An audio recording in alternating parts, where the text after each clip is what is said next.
Stage 8. A lucky find. It had rained all week. By Saturday, the rain still hadn't stopped. Fluffy looked miserable. He hadn't had a good walk for ages. Poor old Fluffy, said Keeper. Later that day, it started raining, so Keeper opened the back door and looked out. He could see a patch of a blue sky. Good boy, Fluffy, said Keeper. It has stopped raining at last. Fluffy picked up his lid in his mouth and gave a little whimper. I'll see who'll take you for a walk, said Keeper. Biff and Chip were playing a game. It was hard to tell who would win. Shall we take Fluffy for a walk? Asked Keeper. Not just now, said Chip.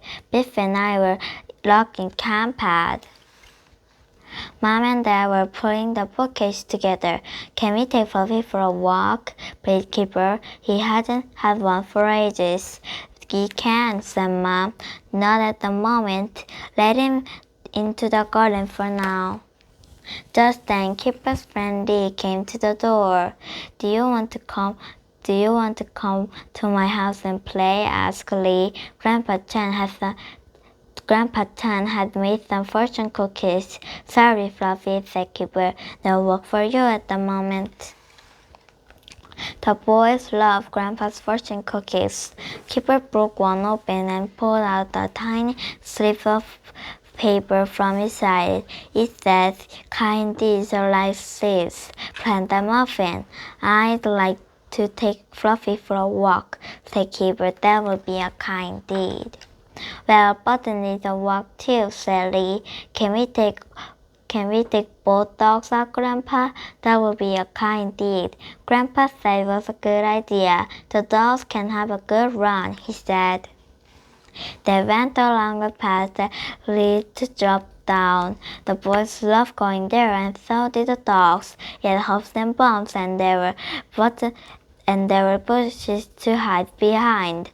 It was a great place to play chase. Lee and Keeper ran up to the steep hop. As they reached the top, the earth suddenly slid away. The boys tumbled to the bottom. Grandpa Chan ran up to the boys. He helped them both up. Are you alright? Asked Grandpa.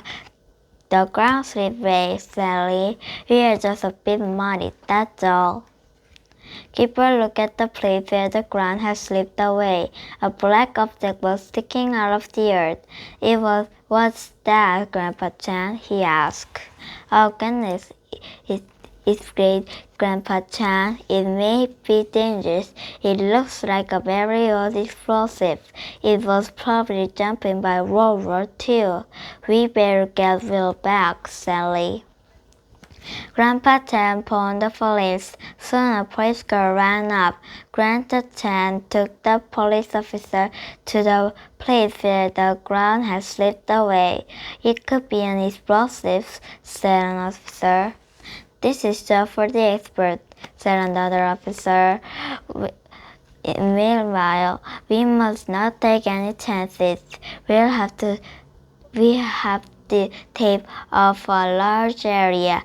The other police officer round wheel of blue tape. It wasn't long before this new news came. One of the experts went to look. Lee and Keeper were excited.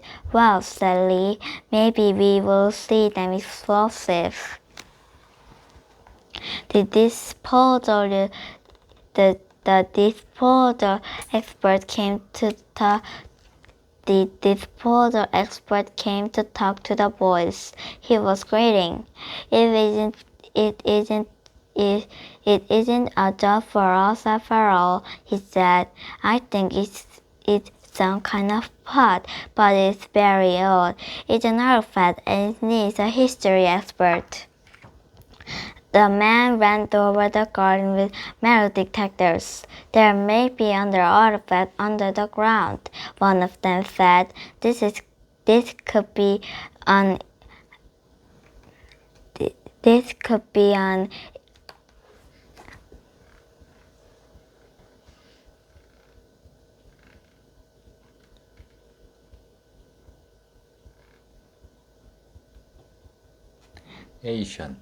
ancient village or boiled grass. Later, a woman called Anne came and carefully dig the pot out of the ground. She searched the same earth from the duck. Then she put it inside. "This is so exciting," she said. "I'm hoping there is something interesting inside it." Gillian and tipped the pot up onto a cross. About 30 gold coins slid out. Everyone gasped. "These coins are hundreds of years old," she said excitedly. "They show a Saxon king called Edmund. He was king in about 610. Keeper and Lee looked at one of the coins through a magnifying glass. "I've never seen anything so old," said Lee. "King Edwin had a big nose," laughed Keeper, "and a big chin." Then a television crew came. "We'd like to discover the story on the news this evening," a man said.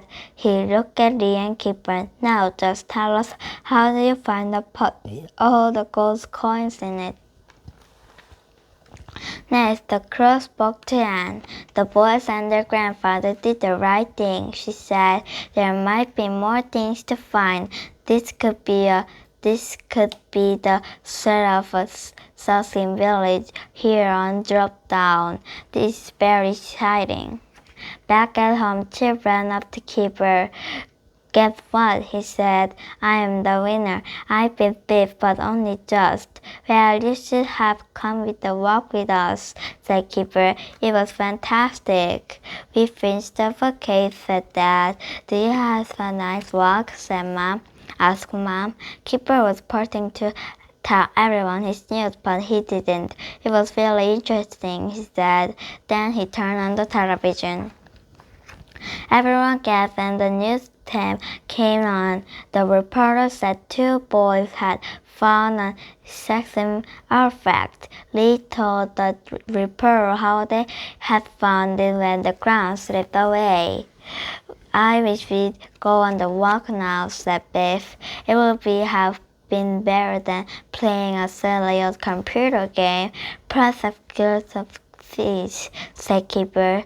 "You'll be amazed when they grow on too."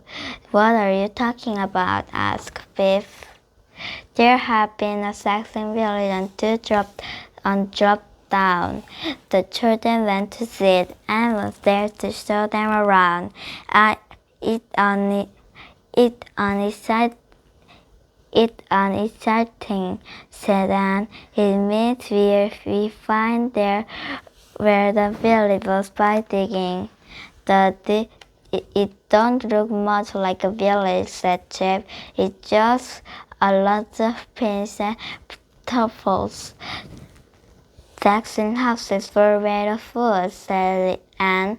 So there is nothing left of them, but we can tell where they stood." "This is an exciting find," said Anne. "This is gold band. It has been crumbled, but it has some Latin writing on it. It looks like one of the Grandpa's fortune cookies," laughed Lee. It was thanks to the fortune cookies we took Dog for a walk," Lee went on. "Yes," said Keeper. "The fortune cookie was right. These are like seeds. Plant them up in." We planted a good deed, and it grew into finding a Saxon village. "I've never made fortune cookies before," Grandpa laughed. We don't have them in Hong Kong when I grew up. They were invented in the USA. "Well, keep making them," laughed Lee. "Your first ones are very lucky." The end.